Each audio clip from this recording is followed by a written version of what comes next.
আল্লাহ রাব্বুল আলামিন বলেন আ'বুদুল্লাহ ওয়া লা তুশরিকু বিহি শাইয়্যা। বলছেন আল্লাহ রাব্বুল আলামিন কিছু আদেশ করলেন এবং কিছু মানুষের সাথে ভালো ব্যবহার করতে বললেন। এই আয়াতের মধ্যে এক নম্বর আ'বুদুল্লাহ, তোমরা আল্লাহর ইবাদত করবে, ওয়া লা তুশরিকু বিহি শাইয়্যা, দুই নম্বরে তোমরা আল্লাহর সাথে কারো শিরিক করবে না। তিন নম্বর ওয়া বিল ওয়ালিদাইনি ইহসানা, পিতা মাতার সাথে ভালো ব্যবহার করবে। চার নম্বর তোমরা ওয়াজিল কুরবা, আত্মীয়তার সম্পর্ক বজায় রাখবে। এই পর্যন্ত আলোচনা শেষ হয়েছিল। এরপর 5 নম্বর হচ্ছে আল্লাহ রাব্বুল আলামিন বলেন ওয়াল ইয়াতামা, এই দুনিয়ার মানুষ এতিমদের সাথে ভালো ব্যবহার করবে। এতিমদের সাথে, এতিম কাকে বলা হয়?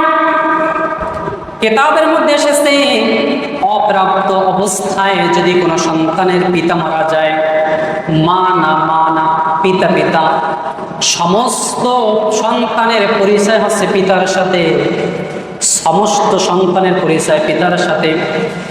কিতাবের ভিতরে লেখা হয় যদি কোনো সন্তানের অপ্রাপ্ত অবস্থায় পিতা মারা যায়, ওই ব্যক্তি হচ্ছে এতিম।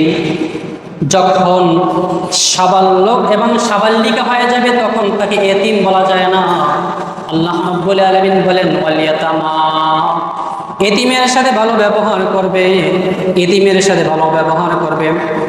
মুহাম্মদুর রাসূলুল্লাহ সাল্লাল্লাহু আলাইহি ওয়াসাল্লাম যখন এতিম দেখতেন, এতিমের মাথার উপর হাত বুলাইতেন, এতিমকে আদর করতেন, এতিমকে ভালো পরামর্শ দিতেন, এতিমকে দোয়া করে দিতেন, এতিমের সাথে খারাপ ব্যবহার করতেন না। রাসূল করিম সাল্লাল্লাহু আলাইহি ওয়াসাল্লাম বলেন আনা ওয়া কাফিলুল ইয়াতীমা কাহাতাইন ফিল জান্নাহ। রাসূল করিম সাল্লাল্লাহু আলাইহি ওয়াসাল্লাম বলেন যারা এতিমকে ভালোবাসবে, এতিমকে মহব্বত করবে, ওই ব্যক্তি আর আমি একই জান্নাতে এভাবে থাকবো। এভাবে মানে 2 আঙ্গুল তুললেন। আঙ্গুল তোলার পরে রাসূল বলেন এতিমকে যারা মহব্বত করবে, এতিমকে যারা ভালোবাসবে, রাসূল এভাবে 2 আঙ্গুল তুলে দেখালেন। এই 2 আঙ্গুলের মধ্যে যতটুকু ব্যবধান, আমি এবং এতিমকে মহব্বত করেনেওয়ালা ব্যক্তি জান্নাতে এমনভাবে থাকবো। তাহলে এই আঙ্গুল থেকে এই আঙ্গুল সামান্য পরিমাণ ব্যবধান। রাসূল করিম সাল্লাল্লাহু আলাইহি ওয়াসাল্লাম বলেন যারা এতিমকে মহব্বত করবে, এতিমকে ভালোবাসবে, আমি রাসূল এতিমের সাথে, এতিমকে পালনেওয়ালা ব্যক্তির সাথে জান্নাতে এভাবে থাকবে। সুবহানাল্লাহ। দেখেন এতিম সম্পর্কে কোরআনে কত গুরুত্বপূর্ণ আয়াত। আর যে সাদ ইবনে রুবিয়া, ইনি উহুদ যুদ্ধে গেলেন, যাওয়ার পরে যুদ্ধের মধ্যে তিনি শাহাদাত বরণ করলেন। এদিকে তার 2টা কন্যা সন্তান আছে।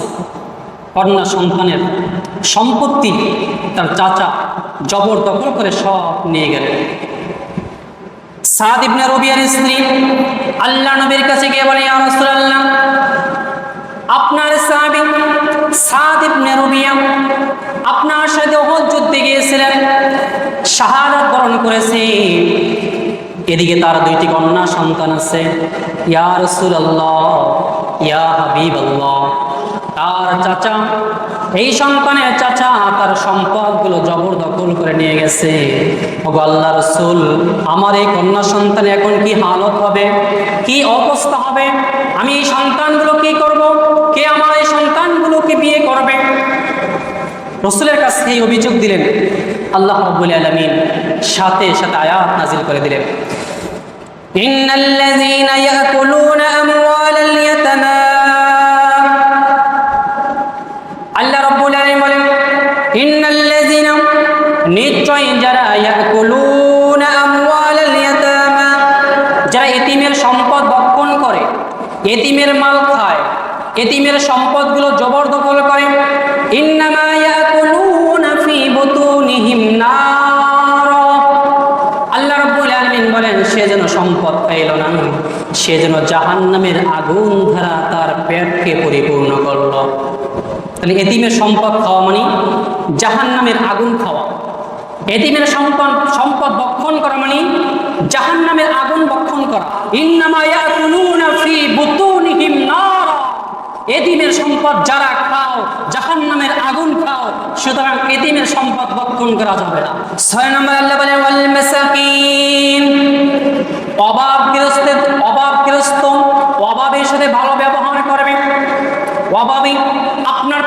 বিল্ডিং আছে, আপনার অনেক সয় সম্পদ আছে, আপনি ভালো খান ভালো চলেন, আপনার আশেপাশে অনেক গরিব আছে, আপনি কোনো খোঁজ খবর নেন না।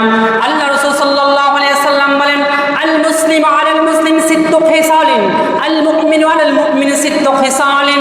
আল্লাহ রাসূল বলেন, একজন মুমিনের উপর আরেকটা মুমিনের 6টা হক, একজন মুসলমানের উপর আরেকজন মুসলমানের 6টা হক আছে।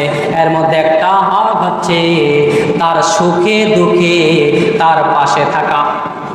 তাহলে অভাবগ্রস্ত যদি অভাবী হয়, অভাবগ্রস্ত ব্যক্তির পাশে যাওয়া, খোঁজ খবর নেওয়া, তিনি যদি জাকাত খাওয়ার উপযুক্ত হয় তাকে গিয়ে জাকাত দেওয়া, তাকে দান করা, তাকে পোশাক পরিধান করা, পোশাক বস্ত্র দান করা, এগুলো দিয়ে তাকে হেল্প করা, এই কথা আল্লাহ বলেছেন তুমি করবে।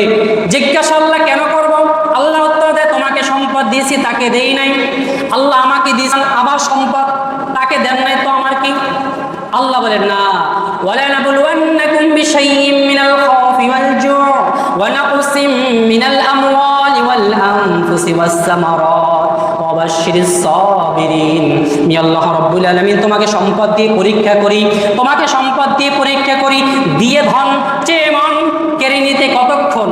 কবি বলেন, দিয়ে ধন, ধন মানে সম্পদ, চেয়ে মন, তোমাকে ধন দিয়ে তোমার পাশে একজনকে গরিব বানিয়ে আমি তোমার মন চেয়েছি, দেখিনি তোমার মন থেকে দান করো কিনা, মন থেকে জাকাত দাও কিনা, মন থেকে বস্ত্র দান করো কিনা। কবি বলেন, দিয়ে ধন চেয়ে মন কেড়ে নিতে কতক্ষণ? যে আল্লাহ ধন দিয়েছেন সেই আল্লাহ আপনাকে মন দিয়েছেন। আপনি যদি দান করেন আল্লাহ সম্পদ বাড়ায় দিবে, যদি দান না করেন আল্লাহর সম্পদ আল্লাহ নিয়ে নিবে। আল্লাহ রাব্বুল আলামিন বলেন, ইন্নামাল মুমিনুনা ইখওয়াত। আল্লাহ রাব্বুল আলামিন বলেন, দুনিয়াতে যত মানুষ আছে সব ভাই ভাই। বড়লোক আছে, গরিব আছে, ওই বড়লোকের ভাই গরিব, গরিবের ভাই বড়লোক। আল্লাহ বলেন, ইন্নামাল মুমিনুনা ইখওয়া, যে দুনিয়াতে যত আমি মানুষ সৃষ্টি করেছি সবাই ভাই, সবাই ভাই, সবাই ভাই। তাহলে এবার আপনি নিজের আকলের কাছে প্রশ্ন করেন, যে আল্লাহ আপনাকে আমাকে বানিয়ে বলতেছে আব্দুর রহিম আব্দুল করিমের ভাই, আব্দুল সত্তার আব্দুল জব্বারের ভাই, এখন আপনার ভাই যদি বিপদে পড়ে আপনি কি দান করবেন না? আপনি কি হেল্প করবেন না? আপনার ভাই যদি অব্যস্ত থাকে আপনি কি তাকে দেখবেন না? এটা আল্লাহর হুকুম, যে আমি আল্লাহর হুকুম, দুনিয়াতে তোমরা ভাই ভাই, সুতরাং তোমার ভাই যদি অভাবে থাকে তাহলে তুমি অভাব মোচন করে দাও।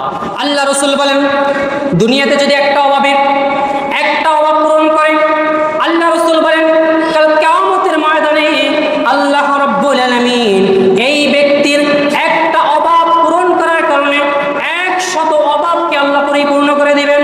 সুবহানাল্লাহ, বুঝেন নাই? আপনার 100 অভিযোগ আছে আল্লাহর কাছে, 100 সমস্যা আছে, আল্লাহ বলেন নির্বিঘ্নে নির্দ্বিধায় খুলুসিয়াতের সাথে ইখলাসের সাথে একটা অভাবটা দূর করে দাও, আমি আল্লাহ হাসরের ময়দানে 100 অভাব তোমার দূর করে দেব। সুবহানাল্লাহ, করবেন তো ইনশাআল্লাহ? কবি বলেন, দুঃখী যদি তব ধারে আসে একবার, ফিরিয়ে দিও না তারে খালি হাতে, আর দুঃসাহসে মনে দিও না আগা, হতে পারে দুঃসময় পাতিবে জিহাদ। খেয়াল করছেন কথাটা? কবি কত গুরুত্বপূর্ণ কথা বলছেন।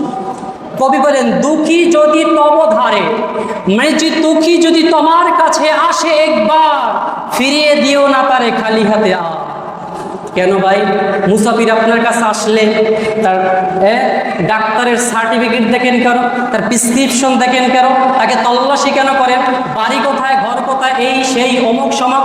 আরে রাসূল হাদিসের মধ্যে বলেছেন, কেউ তোমার কাছে হাত পাতলে পারলে দাও, না পারলে কওলান সাদিদা, সুন্দর কথা বলে কেউ বিদায় দাও। কটু কথা বলা, তার ইজ্জত হরণ করা, তাকে ধমক দেওয়া আপনার জন্য অ্যালাউ না, রাইট না। আপনার সম্পদ নাই ভাই, দিতে পারছি না, আল্লাহর রাস্তায় যান। নাই আমি দিব কেমনে? নাই তো দিব কেমনে? আছে, রাসূল বলে দিবে। দুঃখী যদি তব দ্বারে আসে একবার, ফিরিয়ে দিও না তাকে খালি হাতে আবার। এরপর বলে, দুঃসাহসে মনে দিও না গা, তাকে কষ্ট দিও না, হতে পারে দুঃসময়, হতে পারে কোনো এক সময় পাতিবে জাহাদ। আল্লাহ যে তোমাকে ওখানে নিবে না, আর ওই ভিখারিকে তোমার জায়গায় আনবে না, বুঝলে কি করে? হ্যাঁ, ওই ব্যক্তিকে আপনার কাছে আল্লাহ পাঠিয়েছে। এমন তো হতে পারে আল্লাহ আপনাকে পাঠাতে পারতেন। এই জন্য বাবা রাসূল করিম সাল্লাল্লাহু আলাইহি সাল্লাম বলেন, হে দুনিয়ার মানুষ, তোমরা অভাব গ্রস্তদেরকে যদি একটা বস্ত্র দান করো, একটা পোশাক দান করো, কাল কিয়ামতের ময়দানে আল্লাহ রাব্বুল আলামিন জান্নাতের সবুজ পোশাক পরিধান করিয়ে তোমাকে জান্নাত দিবে। সুবহানাল্লাহ। দিবেন তো এদেরকে ইনশাআল্লাহ।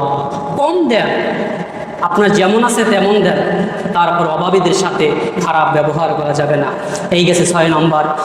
এরপর আল্লাহ রাব্বুল আলামিন 7 নম্বরে বলেন, ওয়াল জারিযিল কুরবা, ওয়াল জারিযিল কুরবা, তোমার নিকট প্রতিবেশীর সাথে ভালো ব্যবহার করো। এই জায়গাটায় আমরা ধরা খেয়ে আছি। নিকট প্রতিবেশীর কাছে ভালো ব্যবহার করো। এবার আসেন, প্রতিবেশী বলতে আমরা কি বুঝি? হাদিসের মধ্যে এসেছে, আপনার ঘরের সামনে, পিছনে, ডানে, বামে 40 গজ।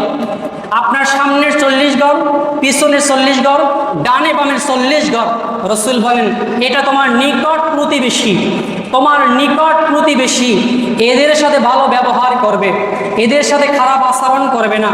আল্লাহ রাসূল বলেন, মা যালা জিবরাইল ইউসিনি, আল্লাহ রাসূল বলেন, জিবরাইল আমার কাছে যখন ওহী নিয়ে আসতেন, বারবার একটা ওসিয়াত করতেন, ইউসিনি, হে আমার রাসূল, প্রতিবেশীর হক আদায় করেন, প্রতিবেশীর হক আদায় করেন।